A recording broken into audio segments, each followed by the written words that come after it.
네, 안녕하십니까? 호수대 화학공학과 박승기 교수입니다.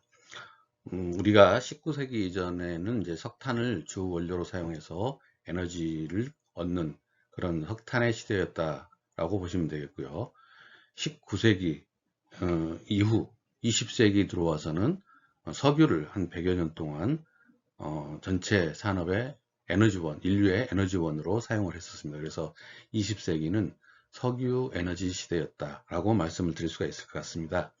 21세기 들어와서 석탄과 석유 에너지를 사용하면서 나타난 폐해들, 이게 너무나 환경에 대해서 큰 피해를 주었기 때문에 새로운 청정 에너지를 요구하고 있는 상황에서 그 대안으로서 가장 각광받고 있는 원료가 수소라고 할 수 있겠습니다. 그래서 오늘은 향후 전 세계의 에너지원으로서 각광받게 될, 책임을 지게 될 수소에 대해서 공부하는 시간을 갖도록 하겠습니다. 수소는 어떻게 해서 만들어졌느냐, 뭐 이건 알 수가 없습니다. 단지 우리가 이제 인간이 알고 있는 과학적인 그 지식의 한계상에 빅뱅이라는 이론이 있습니다. 태초에 이 우주가 만들어질 때 지금으로부터 한 143억 년 전, 150억 년 전쯤에 굉장히 덴스한 한 점에서부터 빵 하고 빅뱅이 일어났다고 합니다. 그래서 수초 뭐 1분 이내에 어마어마한 일들이 막 진행이 되는 거죠. 그 과정에서 중성자하고 양성자가 이제 결합을 하면서 초기 수소가 만들어졌는데, 그렇게 해서 최초로 만들어진 수소가 빅뱅의 과정을 통해서 우주 팽창이 되는 과정에 쭉 하고 퍼져나가는 그러한 상황이라고 보시면 되겠고요.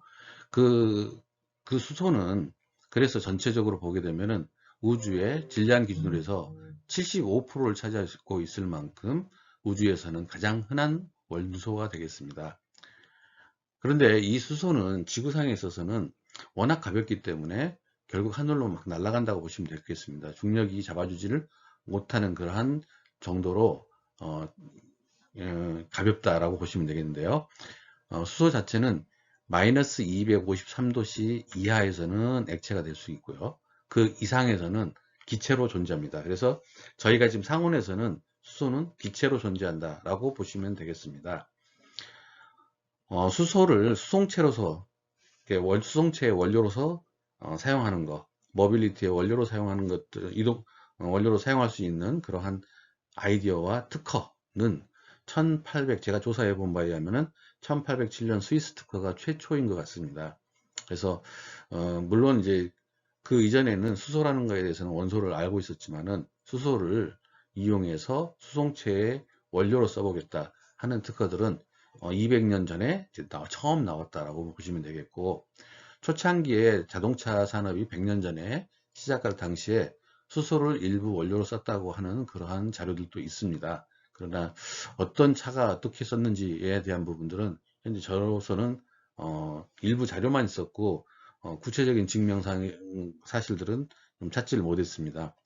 제가 알기로는 미국에서는 1956년도에 액체 수소 로켓과 제트 엔진들이 개발되어서 이게 이제 아폴로 그 프로젝트의 원료로서 사용되었다라고 알고 있습니다. 수소는 산소하고 결합하게 되면은 불이 만들어지면서 막대한 에너지를 발생하게 됩니다. 그러다 보니까 CO2가 발생하지 않고 no CO2, 그 다음에 낙스가 발생하지 않죠. no 낙스, 그 다음에 SO2 가스나 삭스 계통들, SO2 가스들이 발생하지 않는 거죠. 그래서 no 삭스, 그래서 no CO2, no 낙스, no 삭스 해서 이런 것들이 발생하지 않기 때문에, 그 다음에 no 중금속, 그래서 청정 에너지라고 합니다. 그래서 신재생 에너지에서 가장 각광받고 있는 원료가 수소라 할 수 있겠습니다. 수소를 자동차의 원료로 쓰는 거, 수송체의 원료로 쓰는 거는 좀 전에 말씀드렸듯이 203년 전에 스위스 특허를 보게 되면은 엔진을 만들어서 수소와 산소를 발생시켜서 바퀴를 돌리는 그러한 이론에 대해서 특허가 나와 있는 것을 확인할 수 있었습니다. 미국의 그 교육학자인 로저 빌링스라는 사람이 최초의 수소를 자동차에 대해서 자료들을 막 제시하고 있는데, 거기에 이 자동차에 보게 되면은 하이드로젠 파워드 해가지고 수소를 원료로 썼습니다라고 뭐 이렇게 써 있으니까 그런 것 같습니다만은, 실제로 이게 몇 년도에 한 무슨 자동차인지 모르겠는데, 유타주에서 이렇게 자동차에 수소를 원료로 썼다라는 것 같습니다. 2차 대전 중에 러시아에서는 석유를 이제 원료로 써가지고 트럭들을 썼는데, 석유가 갑자기 나치의 그 러시아군들이 갇히게 되면서 석유가 고갈이 났습니다. 그래서 그때 당시에 수소가 있었다 보니까 수소를 연료로 써가지고 수소 연료 트럭을 개조해가지고 썼다라고 합니다. 그것도 한 10여 대를 그렇게 만들었다고 그러는데, 러시아의 GAZ AA 트럭이라고 하는 겁니다. 그래서 이런 트럭이 2차 대전 때 수소를 사용해서 연료로서 썼다라는 거고요.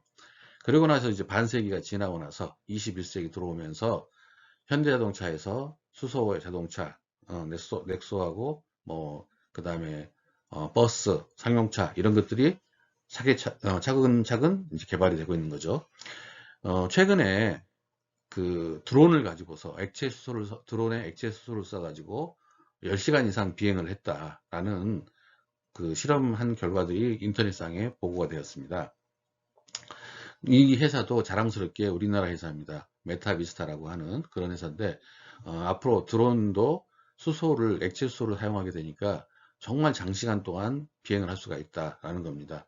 상상을 해보시게 되면은 10시간 정도면은 드론에다가 무기를 실어서 공격할 수 있는 드론 편대를 만들고 이렇게 하는, 그래서 정말 미래의 어떤 그 전쟁 무기로도 사용되지 않겠나 하는 것과, 그 다음에 택배 사업 같은 경우, 오지 같은 경우에 멀리 떨어져 있는 곳, 사람이 갈 수 없는 곳, 이런 곳에 드론에 이렇게 그 액체 수소를 원료로 사용하게 되는 경우에 장시간 비행할 수 있다라고 하는 그러한 장점들, 이런 게 벌써 시범적으로 실행이 되고 있고, 이제 사업성에 대한 부분들은 또 다른 부분이어서 얼마든지 사업이 확대되어 나갈 것이다라고 봅니다.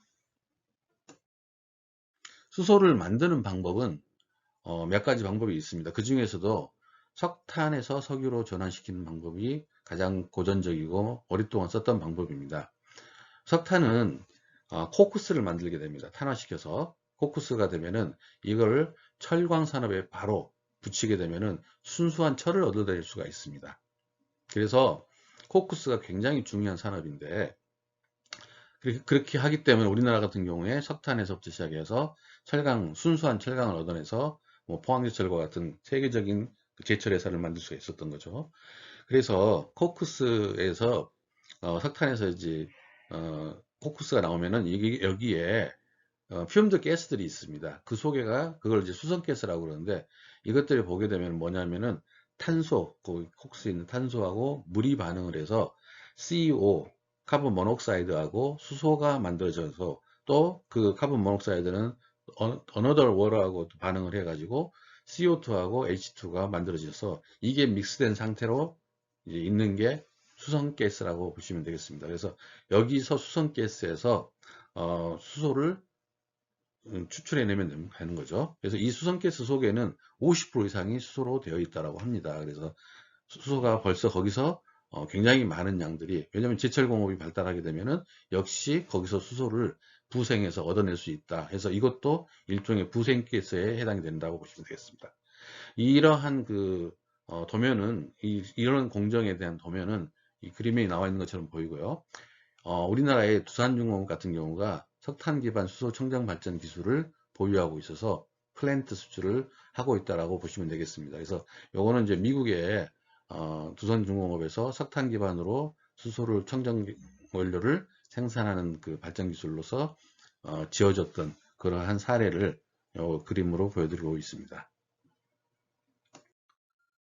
그리고 이제 두 번째, 가장 많이 생산하는 수소를 생산하는 것은 사실은 석유에서부터 시작이 된 겁니다. 석유에 이제 납사를 보게 되면은 납사에, 또는 천연가스, 메탄가스, 천연가스도 같은 비슷한 건데요. 납사나 천연가스를 사용해서 고온에서 수증기하고 반응을 시키게 되면은 똑같이 코크스에서 나온 것처럼 비슷하게 CO와 H2O가 만들어집니다. H2가. 그리고 또 메탄이 아니고 에탄이나 뭐 프로펜이나 이런 걸 가지고 써도 마찬가지로 CO나 H2가 형성이 되고요. 또 일부는 물과 반응을 해서 CO2가 되고 또 다른 another H2가 만들어지고 해서 H2 함량을 계속 늘릴 수가 있습니다. 물론 여기서 이제 CO2가 또 발생을 하기 때문에 이 CO2를 물에다 녹여서 탄산을 시키고 화시키고 또 another 프로세스가 필요하기도 합니다만, 일단은 이렇게 얻어지는 수소, 이게 부생가스, 부생수소라고 그러는데, 이 부생수소가 현재 우리가 수소 경제를 만들어 나가는 데 있어서 필요한 수소를 제공하는 주 원료의 핵심 루트라고 보시면 되겠습니다. 미국 같은 경우는 수소를 제너레이션 하는 데서 이러한 공장들, 납사에서부터 시작된 공장들이 이미 여러 개 지어져 있고요. 그 다음에 이제 최근에 미국은 에너지를 자급자족하는 의미에서 셰일 가스가 나오기 시작을 했습니다. 그래서 셰일 가스를 가지고서 어차피 청정 에너지로 가야겠다 그러면은 수소 에너지로 이렇게 변환시키는 거죠. 그래서 미국에서 어차피 수소 에너지 시대로 변환시킬 것이다 라고 예측을 하는 게 저희 나라에서 바라보는 관점입니다. 왜냐면은 첫째, 미국이라는 나라의 속성을 보시게 되면은 미국은 뭐든지 가장 먼저 시작하는 나라입니다. 그래서 뭐 모든 컴퓨터도 미국에서 시작을 했고 자동차 산업도 미국에서 시작을 했습니다. 그런데 자동차 산업이 나오고 자동차가 나오고 포드나 GM이나 이런 데서 전 세계를 대상으로 해서 메이저 플레이어 역할을 했었는데, 후발 기업들인 토요타, 현대자동차 이런 데서 벌써 내연기관 자동차들은 미국의 기업들을 추월해 버린 겁니다. 그러다 보면은 미국은 새로운 산업들, 이거를 그러니까 early 그 인벤터라고 하죠. 초기 이제 발명시키는 그러한 역할들을 많이 하고 있고요. 사업 비즈니스 측면에서 보게 되면은 게임의 룰을 잘 바꿉니다. 그래서 새로운 제품으로 해서 판도를 바꾸는 그러한 역할들을 잘 하게 되는데, 컴퓨터도 그랬고 뭐 핸드폰 애플도 그랬고 뭐 세탁기도 그렇고 냉장고도 그렇고 모든 게 다 미국에서부터 시작을 해가지고 이런 것들이 또 게임의 판도가 후발 기업들인 한국이라든가 일본이라든가 독일이라든가 이런 쪽에서 추격을 해오면서 미국이 그 시장 지위를 놓치게 되면, 지배력을 놓치게 되면은 그것과 업데이트된 새로운 제품들이 나온다 이거죠. 그래서 자동차 같은 경우도 보면은 내연기관 자동차는 지금 현재 100년 사업을 하고 이제는 종말이 오지 않았나 하는 생각을 하게 됩니다. 그럼 미래는 뭐냐? 결국 수소 자동차로 가게 되는데, 왜 수소를 쓸 수밖에 없느냐 하면은 미국에서는 셰일 가스가 나오기 때문에, 셰일 가스나 천연 가스가 나오기 때문에 이를 이용해서 쉽게 수소를 생산해낼 수 있는 원료 측면에서, 그 다음에 화석 연료로 인해서 나타난 폐해를 미국이 앞장서서 하였을 때만이 전 세계가 CO2를 줄일 수 있다. CO2 에미션을 줄일 수 있다. 그렇기 때문에 궁극적으로 미국의 정책은 수소 쪽으로 넘어갈 것이다 라고 보고 있습니다. 특히 미국에 가게 되면은 일조량도 많고 그래서 태양전지를 이용하는 방법들도 있고 해서 전기를 생산하는 다양한 신재생에너지들이 생산이 되고 많이 발전되고 있지만, 그 중에서도 셰일 가스에 의해서 수소를 생산하고 이를 이용해서 하이드로젠 수소 연료전지와 수소 산업을 부흥시키는 그러한 산업이 발달할 수밖에 없지 않겠느냐 하는 거고요. 거기에 가장 동조를 잘하고 있는, 기술적으로 동조를 잘하고 있는 파트너가 대한민국이라는 점에서 좀 자랑스럽게 생각할 수가 있겠습니다. 수소를 또 제조하는 지금 석탄과 석유에 대해서 이야기를 드렸는데, 다른 방법으로는 우리가 쉽게 이제 전기 전도성이 큰 물질들, 그런 물질, 우리가 고등학교 때 배웠던 카카나 마라철리, 카바카나 마라철리 있지 않습니까? 칼륨, 칼슘 뭐 이런 전기음 송도가 큰 이러한 금속들은 산하고 만나게 되면은 착염이 되면서 수소를 발생하게 됩니다. 그러니까 이것도 하나의 애시드 산업이 산이 잘 발달되어 있는 산업에서는 수소를 얻을 수 있는 좋은 방법이 됩니다. 그래서 유럽에 산이 좀 많이 풍부하게 잘 나오는 그러한 지역들, 이런 데서는 유라zem인가 뭐 그런 데서는 이런 방법도 공정화되어서 쓰고 있다라고 합니다. 그리고 이제 어떤 석탄, 석유, 그 다음에 그 전기 음성도가 큰 금속과 산의 반응, 이러한 방법 외에도 이제 미래지향적인 수소를 생산하는 방법, 수소를 제조해낼 수 있는 방법인 궁극적으로는 물을 수전해를 시켜가지고 물을 전기분해 시켜가지고 거기서 수소와 산소를 떼어내서 얻어내는 수소, 이게 이제 제일 좋은 방법이 될 수가 있겠습니다. 그러면은 그 수소는 물은 무궁무진하니까요, 지구상에. 그리고 그렇게 쪼갰을 때 물과 산소가 결합해서 물이 되면서 막강한 에너지를 냈다고 하지 않습니까? 반대로 물과 산소를 떼어내려면은 결합을 하면서 이미 에너지를 발생을 했기 때문에 어마어마한 에너지를 주어줘야만 결과적으로 수소와 산소로 떨어질 수가 있는 겁니다. 그러려면은 이 에너지를 뭘로 공급할 거냐라고 했을 때 이 공급할 수 있는 유일한 에너지원, 그러니까 물을 분해시킬 수 있는 그만한 막강한 에너지원이 뭐냐면은 빛입니다. 햇빛. 그래서 이 햇빛을 활용을 해서 물을 수소와 산소로 떼어내겠다 하는 게 기본 원리라고 보시면 되겠습니다. 그래서 반도체상에 빛을 조사해서 물을 전기 분해시킨다라고 보시면 되겠는데요. 물의 전기분해, 태양열 발전과 전지로부터 얻은 전기를 사용하는 방법도 있고요. 또 태양광을 이용해서 물로부터 수소를 발생시키는 방법도 있습니다. 전기분해 방식에는 일단은 산화촉매, 그러니까 음극에 해당이 되는데요. 음극에서는 산화티탄극이라는 게 있습니다. 여기서 타이타늄 옥사이드를 음극봉으로 사용하게 되면은 거기에서 산소가 발생을 하는 거죠. 그래서 산화가 일어나면서 산소가 발생을 하게 되고요. 여기에 촉매로 또는 코발트 계통들을 사용할 수가 있습니다. 그리고 가운데 이제 거기에서는 프로톤이 그러니까 수소 이온이 만들어져 가지고 만들어지겠는데, 이 수소 이온은 이동을 해 가지고 어디로 가냐면은 멤브레인 층을 통과해서 양극축으로, 그러니까 백금 양극층으로 이동을 하게 됩니다. 그래서 백금 양극층에서 양극에서 뭐가 발생하냐면은 수소가 전선을 통해서 온 전기의 전자와 결합을 해서 수소 그 기체가 발생을 하게 됩니다. 그래서 수소가 양극측에서 볼볼볼 올라오는, 그래서 그 층은 또 환원 반응이 일어나기 때문에 그렇게 진행이 되는 거죠. 그래서 음극에서 산화 반응이 일어나고 양극에서 환원 반응이 진행이 되면서 결과적으로 산소와 수소로 이렇게 분리되어서 나가는, 그렇게 해서 물이 전기 분해가 되는 겁니다. 이러한 전기 분해를 좀 더 원활하고 효과적으로 할 수 있는 방법들에 대해서 많은 연구들이 진행이 되고 있습니다. 최근에 노벨 화학상 후보까지 올라갔던 우리 서울대학교 현택한 교수, 네이처 머티리얼스라는 세계적인 저널에 생체 촉매인 효소의 구조를 본뜬 새로운 물분해 광촉매를 개발해서 발표한 바가 있습니다. 그래서 정말 그 미믹스라고 그러는데, 생체의 어떤 그 시스템들을 잘 활용하면은 이렇게 좋은 아이디어와 좋은 기술들도 개발하고, 이런 기술들이 초기 단계니까 그런 거고요. 또 많이 연구가 진행이 되면은 엄청나게 좋은 그 전환율이 좋은 그러한 기술로 발전해 나갈 것이라 믿어짐지 않습니다. 그래서 인공광합성 측면에서 보시게 되면은, 자, 저는 항상 그런 이야기를 합니다. 지구에 오고 있는 모든 에너지들, 이거는 사실은 태양에서부터 오고 있다.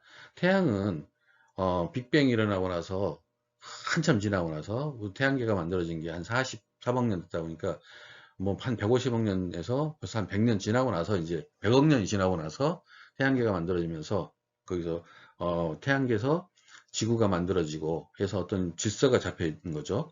태양계의 질서가. 그런데 거기에 태양에서는 계속해서 수소의 핵융합 에너지들이 빛의 에너지 형태로 계속해서 열과 빛의 에너지 형태로 보내주고 있고, 그 빛을 지구라는 땅덩어리 속에 계속해서 온전하게 받고 있는 거죠. 그래서 태양이 에너지를 주고 있는 겁니다. 그래서 태양이 주는 에너지는 총 1.2 곱하기 10의 5승 테라와트 정도 된다고 합니다. 어마어마한 에너지의 빛을 보내주고 있고요. 이거를 실제로 태양 에너지를 전체로 이렇게 쓸 수 있는 거, 에너지원으로 쓸 수 있는 방법은 한 800테라와트 정도가 된다고 합니다. 그런데 우리 인류가 전체적으로 지구상에서 쓰고 있는 총 에너지가 14테라와트 정도 된다고 그러니까 태양이 보내주는 어마어마한 에너지, 그거에 뭐 한 20%만 사용한다 그러면은 뭐 한 2%만 사용한다 그러면은 충분히 인류가 필요한 모든 에너지를 쓸 수 있지 않겠나 하는 생각을 해봅니다. 태양이 보내온 에너지를 가지고서 그 에너지를 가지고서 물이 또 조수 간만의 차이를 보이고 그 다음에 인력이 나타나고 달의 인력이 있고 그래서 타이드 그 조수 간만의 차이가 나타나고 또 바람이 그로 인해서 바람이 불고 뭐 전기분해가 일어나고 바이오매스가 미생물들이 태양의 에너지를 받아서 광촉매 반응을 하고 해서 광합성 반응을 하고 해서 또 생명체가 만들어지고 그러면서 또는 지열이 대표지고 이 모든 것들이 사실은 에너지가 태양에서부터 보내오는 에너지들이죠.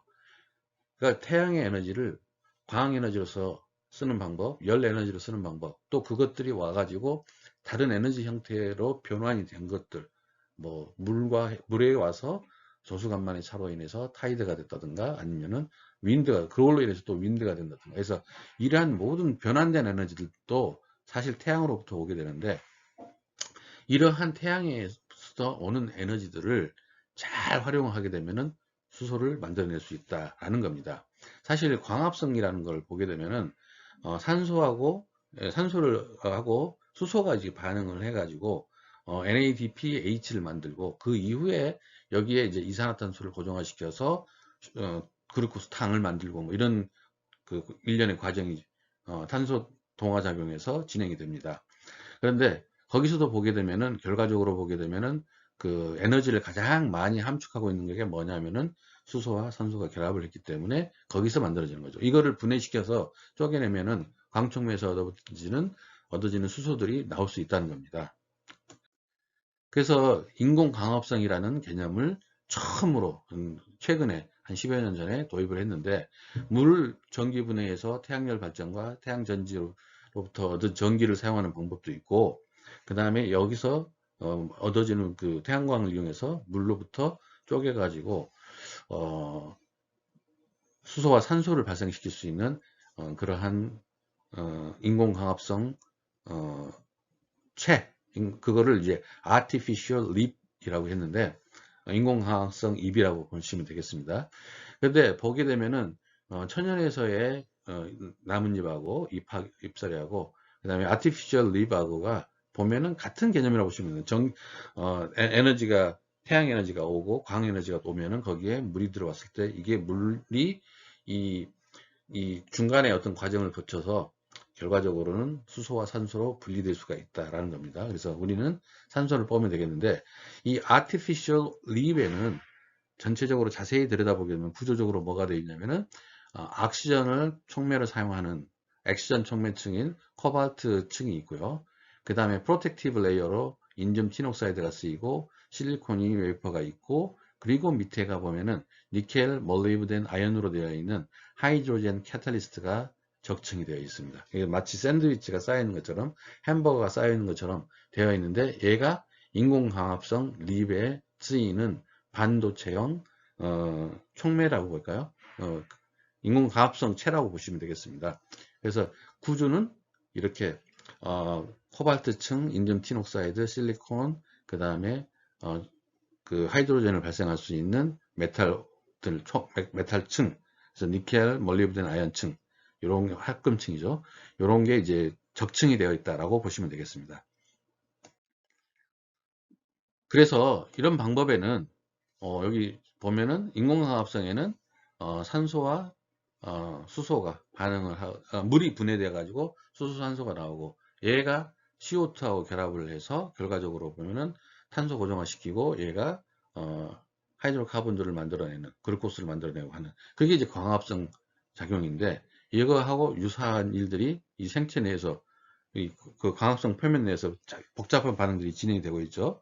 그런데 이걸 똑같은 원리를 이렇게 전극으로 해가지고 만들어냈을 때도 똑같이 전기가 흐르고 하는 거고 수소가 발생하고 산소가 발생하는 방식으로 재현할 수가 있는 겁니다. 구현해낼 수가 있는 겁니다.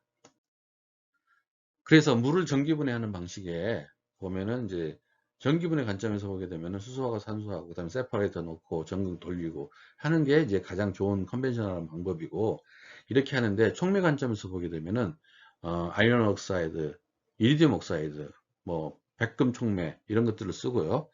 그 다음에 그 메탈 옥사이드를 쓰고, 그 다음에 한쪽에서는 몰리큘러 레벨의 어떤 그 캐탈리스트 촉매들을 쓰고 하는 겁니다. 그래서 싱글 사이트 캐탈리스트가 될 수도 있고, 또는 멀티 사이클 사이트 캐탈리스트로 만들 수도 있고 해서 다양한 촉매들이 현재 개발되고 있고 연구가 되어지고 있다라고 보시면 되겠습니다.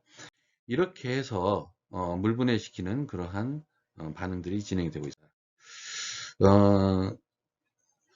그 중에서도 이제 메탈 옥사이드 캐탈리시스 시스템인데요. 이렇게 해서 아티피셜 리브를 만들었을 때 궁극적으로 수소와 산소가 발생을 합니다. 어떻게 발생을 하냐면은 이렇게 반도체를 만들고요. 거기 표면에 아까 말씀드렸던 샌드위치 같이 햄버거 같이 그렇게 적층되어 있는 층들을 만들고, 그래서 한쪽에서는 수소가 발생하는 촉매층이 있고 한쪽에서는 산소가 발생하는 촉매층이 있어서 이렇게 보글보글 수소와 산소가 발생을 하게 됩니다. 그래서 이러한 기술들에 대한 것들이 노세라 교수님 팀이라고 하는 이런 팀에서 많이 진행이 되고 있는 것 같습니다.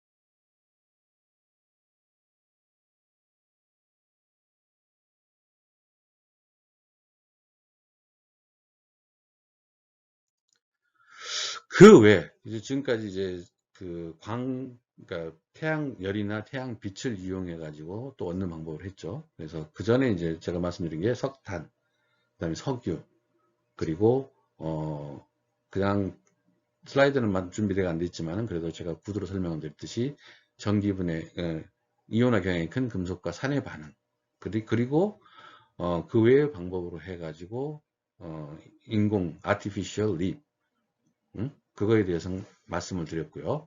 그 외에도 바이오매스, 그러니까 지구상에는 태양의 에너지를 이미 받아서 다른 에너지 형태로 변환시켜 가지고 그거를 축적하는, 에너지를 함축하고 있는 그러한 것들이 바이오매스 형태로 많이 존재합니다. 그러니까 뭐 조류라든가 그 다음에 뭐 목재류라든가 이런 것들도 다 이미 에너지를 받아 가지고 본인들이 에너지 변환을 시켜서 다른 형태로 가지고 있는 거죠. 그래서 현재 예측되는 그 바이오매스로부터의 수소를 제조하는 방법으로는 물론 수산가스 반응시켜서 열화학적으로 하는 것과 태양빛으로부터 직접 분해시키는 것, 그 다음에 급속 열분해 후 생성된 바이오 위에 계질, 뭐 앞으로 나타날 새로운 가스와 반응, 그 외에도 바이오매스로부터 얻어진 신가스가 나올 수가 있는 거죠. 그리고 또 이거를 기술적으로 초임계 상태에서 또 전환시킬 수도 있고요. 그리고 미생물들을 활용해서 그 미생물들이 또 수소와 산소를 맹렬하게 만들어낼 수도 있습니다. 이러한 다양한 방법들이 다양한 학자들에 의해서 연구가 진행이 되고 있습니다. 그래서 수소를 처음에 선입견이 뭐였냐면은 물과 산소와 수소가 결합을 해서 물이 되면서 에너지가 발생을 합니다. 그런데 그럼 수소는 어떻게 했느냐? 부생수소 쓰면 됩니다. 지금까지는 부생수소로 충분히 공급을 할 수가 있었습니다. 그런데 앞으로는 수송체들이 다 수소를 쓰게 되면은 부족하게 되겠죠.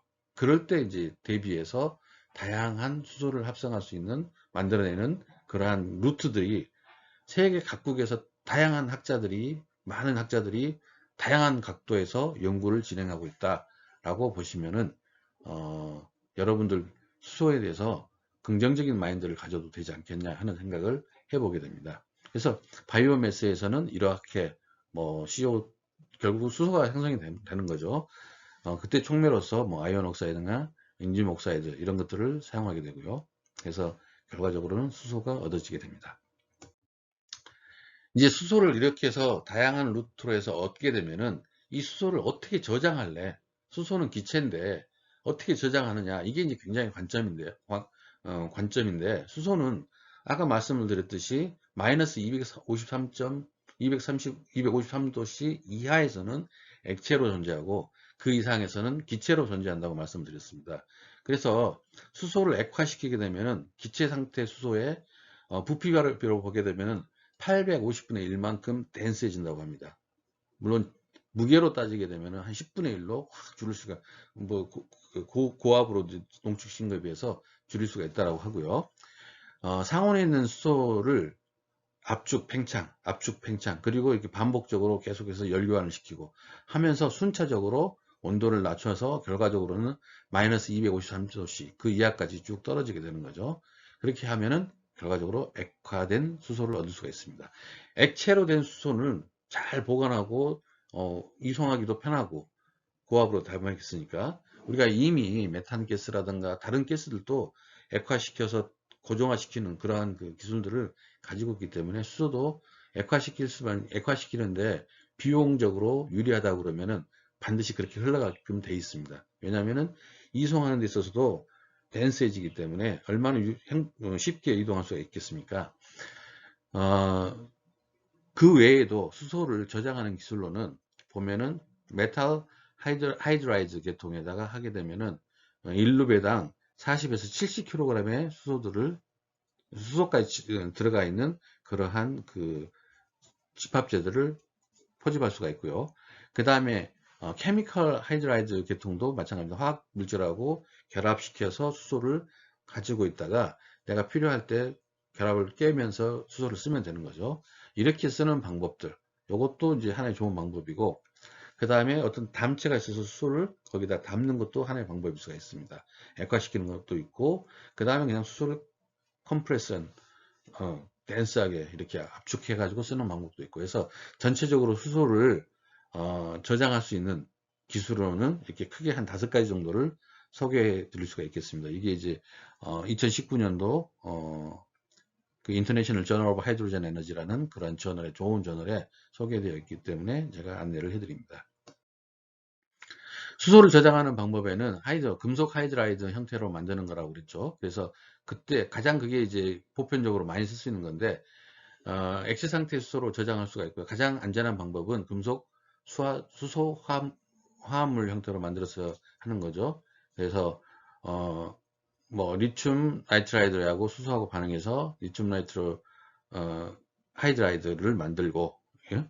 이런 식으로 해서 얘가 고정화 시킬 수 있는 방법이 되는 거죠. 이렇게 하는 방법도 있고요. 그 외에 이제 제가 금속 스펀지라고 하는데 여기는 뭐 머프라고 하는 화합물입니다. 수소를 현재까지 지금 나와 있는 것 중에서 가장 수소를 압축해서 덴스하게 안정되게 고정화시킬 수 있는 화합물로서 머프 화합물들이 또 많이 개발이 되고 연구가 되어지고 있습니다.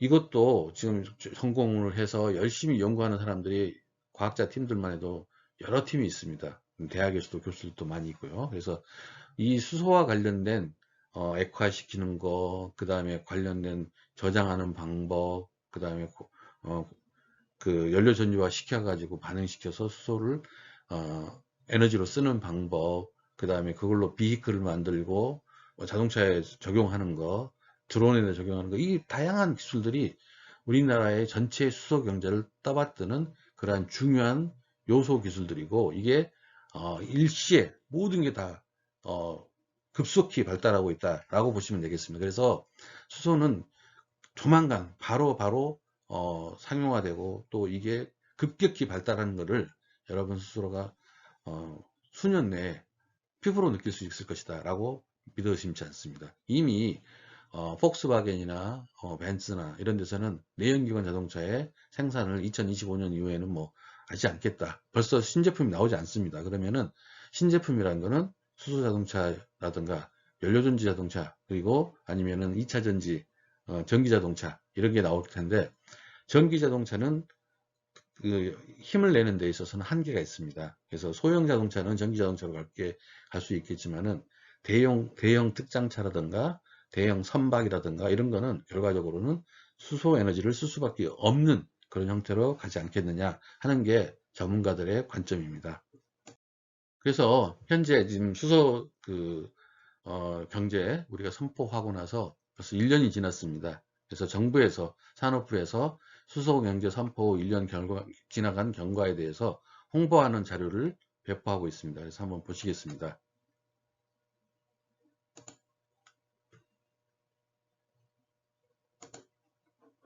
응? 아, 왜 이게 안 되지? 네. 요거는 자료를 제가 따로 올려놓겠습니다. 그래서 한번 애니메이션을 따로 보도록 하시고요. 저희 이제 호서대학교의 수소 ICC는 현재 센터장이 이태권 교수님이죠. 그래서 대한민국과 그 충남 수소경제 발전에 아주 크게 올인하고 계신 분이라고 보시면 되겠습니다. 그래서 열심히 수소에 대해서 공부하고 또 수소 기술에 대해서 전파하고 계시는 분이 저희 호서대학교 수소 ICC의 센터장이십니다. 그래서 그분이 이제 최근에 우리 학생들을 대상으로 해가지고 링크 사업에서 후원하고 해서 수소에너지 ICC 전문 인력 양성 교육 과정을 잠시 운영했던 거 이런 것들에 대한 사진을 제가 마지막 장표로 올려드립니다. 그래서 수소에 대한 관심 그리고 수소와 관련된 기술들이 우리 학교의 많은 교수님들 현재 한 15분 정도가 이 기술 개발에 관여하고 계시는데 그분들이 좋은 기술들 요소 기술들을 많이 개발하고 세계적인 기술들이 많이 나오기를 기원합니다.